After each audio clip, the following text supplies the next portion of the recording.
السلام علیکم ورحمۃ اللہ وبرکاتہ۔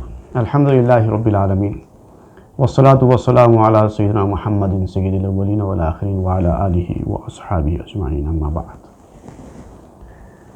درس فقہ کی آج کی یہ 14ویں کلپ ہے، جس میں ہم آپ کو وضو کے مسائل کا دوسرا حصہ بتائیں گے۔ گزشتہ کلپ میں وضو کے مسائل اور فضائل دونوں مختصراً بیان کیے گئے تھے۔ جیسا کہ آپ جانتے ہیں کہ ہم نے گزشتہ کلپ میں وضو کے فرائض، واجبات اور سنتوں کے تعلق سے بات کی تھی۔ کچھ اور مستحبات بھی ہیں وضو میں جن کا خیال رکھنا ہم کو ضروری ہے۔ اس طرح سے وضو بہتر طریقے سے ادا ہوگا اور اس سے اچھا ثواب بھی ہم کو حاصل ہوگا۔ ایک مستحب یہ بتایا گیا ہے وضو میں کہ جب آپ ہاتھ دھوئیں گے تو ہاتھ دھونے کا آغاز کوہنیوں کی طرف سے انگلیوں کی طرف نہیں بلکہ انگلیوں کی طرف سے کوہنیوں کی طرف کریں۔ یہ مستحب طریقہ ہے۔ ایک بات اور جان لیجئے، مستحب طریقہ وہ طریقہ ہے کہ جس کو اختیار نہ کرنے سے آپ کے وضو پر کوئی فرق نہیں پڑتا، صرف زیادہ ثواب حاصل کرنے کے لیے ان مستحبات کا خیال رکھنا پڑتا ہے۔ کانوں کے مسح کے وقت جب آپ مسح کریں گے انگلی سے تو چھوٹی انگلی جو ہوتی ہے وہ آپ کانوں کے سوراخ میں اچھی طرح ڈال کر پھرانا، یہ بھی مستحبات میں داخل ہے۔ پیروں کو بائیں ہاتھ سے دھونا اور اعضاء کو، ہر عضو کو دھوتے وقت اچھی طریقے سے ملنا، صرف پانی بہا دینا نہیں بلکہ اس کو ملنا بھی یہ مستحب طریقہ ہے۔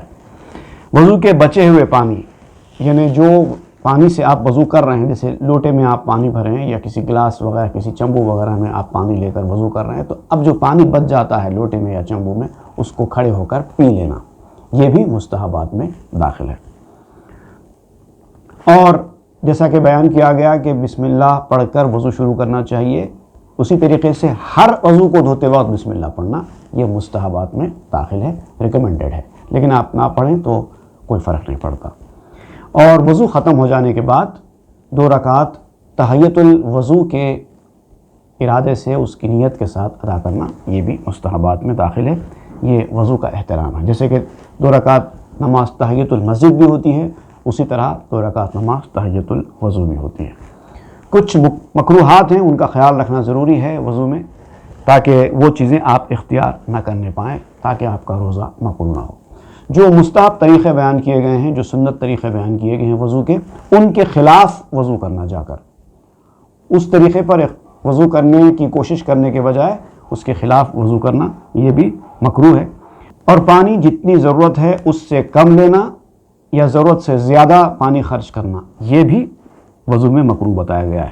اور وضو کرتے وقت جب اعضاء دھوتے ہیں اس وقت زور زور سے پانی مارنا تاکہ پانی اچھلے، اور کبھی کبھار ایسا ہوتا ہے کہ انسان ایسے وضو کرتا ہے کہ بازو والوں پر چھینٹے پڑتے ہیں، تو یہ بھی مکروہ ہے۔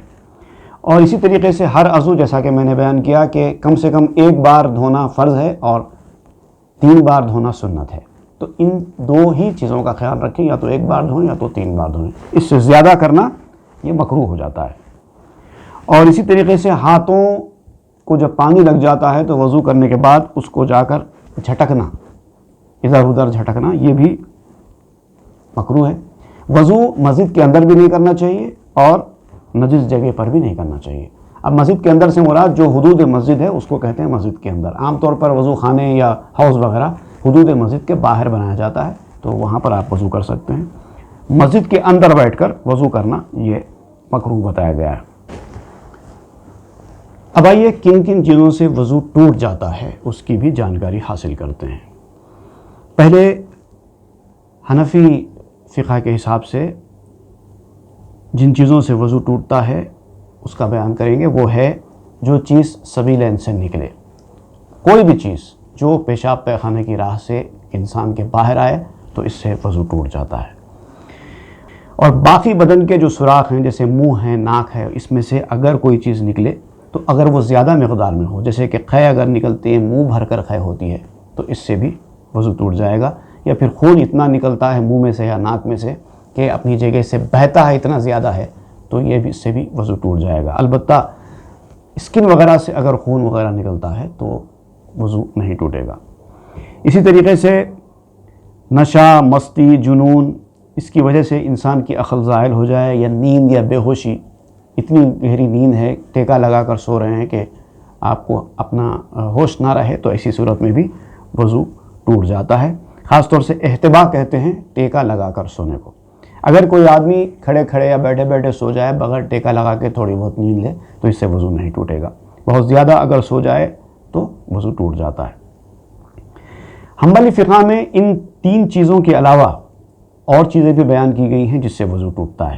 ایک تو یہ ہے کہ انسان کا اپنی شرمگاہ کو بلا حائل چھو دینا، یعنی اپنی شرمگاہ کو بغیر کپڑے کے ڈائریکٹ ہاتھ سے چھونا، اس سے بھی وضو ٹوٹ جاتا ہے۔ حدیث شریف میں بھی آتا ہے من مس احدکم ذکرہ فلیتوضا، جس نے اپنی شرمگاہ کو چھوا اس کو چاہیے کہ وضو کرے۔ تو حنبلی فقہ یہ کہتی ہے کہ یہ جو حدیث ہے جس کے اندر فلیتوضا، اس کو چاہیے کہ وضو کرے، یہ حدیث شریف تاکید کی طرف اشارہ کرتی ہے، لہٰذا اس سے وضو ٹوٹ جاتا ہے۔ اسی طریقے سے ایک اور ناقض وضو بیان کیا جاتا ہے کہ عورت اور مرد کا ایک دوسرے کو شہوت کے ساتھ، لسٹ کے ساتھ چھونا۔ اگر مرد کو یا عورت کو آپ شہوت کے ساتھ چھوئیں گے اس سے بھی وضو ٹوٹ جاتا ہے، جبکہ یہ ساری چیزیں حنفی فقہ میں مستحب ہیں کہ ایسی صورت میں آپ وضو کر لیں، زیادہ بہتر ہے، لیکن حنبلی فقہ میں تو اس کو یہ کہا گیا ہے کہ اس سے وضو ہی ٹوٹ جاتا ہے۔ میت کو نہلانے سے اس سے بھی وضو ٹوٹ جاتا ہے، مگر نہلانے والے کا جو آدمی میت کو الٹاتا پلٹاتا ہے اس کا وضو ٹوٹے گا، صرف جو پانی ڈال رہا ہے اس کا غسل نہیں ٹوٹتا، کیونکہ وہ غسال نہیں کہلاتا۔ غسال وہی ہے جو میت کو نہلائے اور الٹائے پلٹائے، وہ اس کا بھی وضو ٹوٹ جاتا ہے۔ حنفی فقہ میں یہ بھی کہا گیا ہے کہ یہ بھی مستحب ہے کہ غسال وضو کرے غسل دینے کے بعد، ورنہ حنبلی فقہ میں تو کہا گیا ہے کہ اس سے وضو ٹوٹ جاتا ہے۔ اونٹ کا گوشت کھانے سے بھی وضو ٹوٹتا ہے، یہ حنبلی فقہ میں بیان کیا گیا ہے۔ اسی طریقے سے کوئی آدمی پہلے مسلمان تھا لیکن بعد میں وہ بھٹک گیا، پھر گیا، مرتد ہو گیا، تو جیسے اس کو مرتد ہونے کے بعد غسل فرض ہوتا ہے اسی طرح وضو بھی فرض ہوتا ہے، غسل ٹوٹ جاتا ہے اور وضو بھی ٹوٹ جاتا ہے۔ اور ایک بات یاد رکھیے کہ جس چیز سے غسل فرض ہوتا ہے وضو بھی فرض ہوتا ہے، سوائے موت کے۔ موت ایسی ہے جس سے غسل ٹوٹتا ہے، وضو نہیں ٹوٹتا۔ نماز میں خیخہ لگانے سے وضو ٹوٹتا ہے، یہ حنفی فقہ بیان کرتی ہے۔ اگر نماز پڑھتے ہو اگر اتنی زور سے آپ ہنس دیں کہ منہ سے آواز نکل جائے تو حنفی فقہ میں وضو بھی ٹوٹ جاتا ہے، نماز تو ٹوٹ ہی جاتی ہے ساتھ میں وضو بھی ٹوٹ جاتا ہے، جبکہ حنبلی فقہ میں کہا کہ ایسی کوئی حدیث نہیں ہے، ایسا نہیں ہے، خیخہ لگانے سے وضو نہیں ٹوٹتا۔ اگر آپ وضو سے نہیں ہیں تو یاد رکھیے کہ بے وضو آدمی کا نماز پڑھنا حرام ہے۔ نماز جنازہ، سجدہ تلاوت، سجدہ شکر اور طواف، یہ ساری چیزیں اسی زمرے میں آتی ہیں۔ قرآن مجید کو چھونا، یہ سب کو سب اسی زمرے میں آتی ہیں۔ لہٰذا اگر حالت نماز میں آپ کا وضو ٹوٹ جائے تو آپ کو چاہیے کہ سیدھا سیدھا اٹھے اور باہر نکل کر آئے، جا کر وضو کرے۔ اسی حالت میں نماز کنٹینیو نہیں کرنا چاہیے، یہ گناہ ہے۔ اور ایک بات یاد رکھیے، وضو کب فرض ہوتا ہے؟ ہر نماز کے لیے جب بھی آپ نماز کا ارادہ کریں گے وضو فرض ہو جائے گا، اور جب کعبۃ اللہ کے طواف کے لیے آپ نکلیں گے تو وہاں پر وضو واجب ہو جاتا ہے۔ اور جب بھی آپ غسل کی حاجت ہو تو غسل کریں گے تو ہر غسل کرنے سے پہلے وضو کرنا، یہ سنت بتایا گیا ہے حنفی فقہ میں۔ اور اذان دینے کے لیے، اقامت دینے کے لیے یا خطبہ پڑھتے وقت یہاں پر وضو کی شرط نہیں ہے، بغیر وضو اذان بھی دی جا سکتی ہے، خطبہ بھی پڑھا جا سکتا ہے، اور یہ ساری چیزیں کی جا سکتی ہیں، لیکن بہرحال مستحب ہے کہ اذان دینے سے پہلے بھی وضو کر لیا جائے، اقامت دینے سے پہلے بھی وضو کر لیا جائے، خطبہ پڑھتے وقت بھی باوضو رہیں، دینی کتابوں کو چھونے سے پہلے بھی وضو کر لیں۔ مدینہ منورہ کی زیارت کے لیے اگرچہ کہ وہاں پر وضو کی شرط نہیں ہے لیکن بہتر یہ ہے کہ وضو کر لیا جائے۔ میت کو غسل دینے کے بعد بھی وضو کرنا، یہ حنفی فقہ میں بھی مستحب ہے۔ اور حیض و نفاس والی عورتیں چونکہ اس حالت میں ان کو نماز نہیں ہوتی ہے، لیکن ان کو چاہیے کہ ان حالت میں نماز نہیں بھی پڑھتے ہیں تو وضو کر لینا چاہیے۔ اسی طرح کوئی آدمی کو غسل کی حاجت ہے لیکن غسل کرنے میں تاخیر ہے، وہ تھوڑی دیر سونا چاہتا ہے یا کھانا کھانا چاہتا ہے ناپاکی کی حالت میں، تو اس کو بھی چاہیے کہ اتنی دیر کے لیے وضو کر لیا کریں۔ کھانے پینے اور سونے کے لیے وضو کرنا، یہاں تک کہ رات میں سوتے وقت بھی وضو کرنا، وضو کر کے سونا، اور اٹھنے کے بعد بھی وضو کرنا، اور ہر نماز کے لیے تازہ وضو کرنا۔ آپ ایک وضو رکھ کر 2-3 نمازیں بھی ادا کر سکتے ہیں۔ ظہر کی نماز کے لیے آپ نے وضو کر لیا تو ظہر، عصر، مغرب اگر آپ کا وضو ٹوٹا نہیں ہے تو ساری نمازیں پڑھ سکتے ہیں، لیکن ہر نماز کے لیے تازہ وضو کرنا یہ مستحب ہے۔ اسی طریقے سے وضو کرتے وقت کے آداب بھی ہیں کچھ، اگر ان کا بھی آپ خیال رکھیں تو زیادہ بہتر ہے، جیسے کہ اونچے مقام پہ بیٹھنا، وضو کرتے وقت مٹی کے برتن سے کرنا، اور دائیں ہاتھ سے کلی کرنا، بائیں ہاتھ سے ناک میں پانی صاف کرنا، اور منہ دھوتے وقت دونوں ہاتھوں کا استعمال کرنا۔ یہ ساری چیزیں جو ہے مستحبات وضو ہیں، اگر آپ ان کا خیال رکھیں تو بہتر ہے، نہ بھی رکھیں تو کوئی فرق نہیں پڑتا۔ موزوں کے بارے میں بیان کرنا اس وقت میں سمجھتا ہوں کہ بہت ضروری مسئلہ ہے، کیونکہ بہت سارے لوگوں کو اس سے سابقہ پڑتا ہے۔ موزے، ساکس یا پاتابے ہم جس کو کہتے ہیں، اس کو اگر آپ نے وضو کرنے کے بعد پہنا ہے، وضو کرنے کے بعد پہنا ہے اور پہننے کے بعد آپ کا وضو اگر ٹوٹ جاتا ہے تو آپ کو پھر سے موزے اتار کر پیر دھونا وضو میں ضروری نہیں ہے، پورا وضو اپنے طریقے سے کریں اور موزوں پر مسح کر لیں، آپ کا وضو ہو جائے گا۔ یہ 24 آورز تک آپ کے لیے چھوٹ ہے، پھر 24 گھنٹے گزر جانے کے بعد آپ کو پھر موزے اتار کر پھر تازہ وضو کر کے پھر موزے پہننے کے بعد پھر آپ کو 24 آورز کا ایکسٹینشن مل جاتا ہے۔ یہ مقیم کے لیے ہے، جو آدمی سفر پر نہیں ہے اس کے لیے، اور جو سفر پر ہے اور سفر کم از کم 48 میل 48 مائلز سے شروع ہوتا ہے، اس کے سے زیادہ کا سفر آپ کر رہے ہیں تو پھر یہ سہولت آپ کو 3 دن تک بھی حاصل ہوتی ہے، لیکن مقیم کے لیے صرف 24 گھنٹے ہے۔ مگر شرط کیا ہے؟ موزے کی شرط یہ ہے کہ پہلی بات تو موزہ ایسا ہونا چاہیے جس میں انسان کی جلد یا اسکن نظر نہ آئے، پہلی شرط۔